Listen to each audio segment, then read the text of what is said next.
we want to use the sketch of this function in green here to find the answer to these questions. What could a possible degree be for this function? Well, we know the degree is the highest power in the polynomial.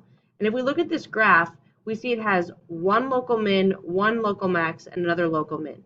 So we've discussed the rule that it always has to be at least one less local max or min for the degree. So being that there's 3 total local maxes or mins, a good possible guess for the degree of this function would be 4. A fourth degree would have 3 or 1 local maxes or mins. So being that there's 3, we would guess there's a fourth degree. Another good way to indicate that and think about it is a fourth degree, which is even, and these n behaviors here are both pointing up at the end on the left and the end on the right. So if they go in the same direction, we know it's an even degree. Now, estimating the zeros here, if we were going to think about the zeros, well, we could highlight those here. We know the zeros are where it crosses the x-axis, so there'd be one here and here and here. You not only want to be able to point those out, but you want to be able to write those down in coordinate form. So the first 0 would be at -3, 0. The next 0 would be at -2, 0.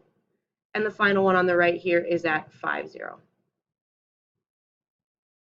A local max, so that'd be this peak right here. We could say that's about 2, 4, maybe.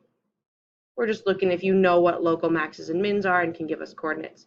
A local min, well, there's 2 of them. So we'll say this is about -2.5, -1. We'll just get close there. And another one over here would be at 5, 0. Now, putting this all together, we think it's a fourth degree polynomial based on the local maxes and mins and the n behavior. We've identified the zeros, which are key components of creating an equation. So we're going to make an equation, and the first thing we're going to write is x plus 3. Remember, that's because we have a 0 at -3. So it's always the opposite in our factored form of the equation. Or if you consider, if you put in -3, -3 plus 3 will be 0, so that would ensure that the rest of the equation will go to 0 because this binomial will turn to 0. Another one then would be x plus 2 because -2 is a 0, we knew that. And then finally, x minus 5 because placing a 5 in here would make 5 minus 5 be 0, and then 0 would multiply by everything to make this wash out and be 0. But when you stop and think about it, we have x to the 1, x to the 1, x to the 1, and when we multiply, we would add those exponents, so that would only be a cubic. The key here is this did not go down through the 0. If it would have, to the other side of the x-axis, it would come back up and create that fourth 0, giving us 4 degrees. So remember, we call this the double root.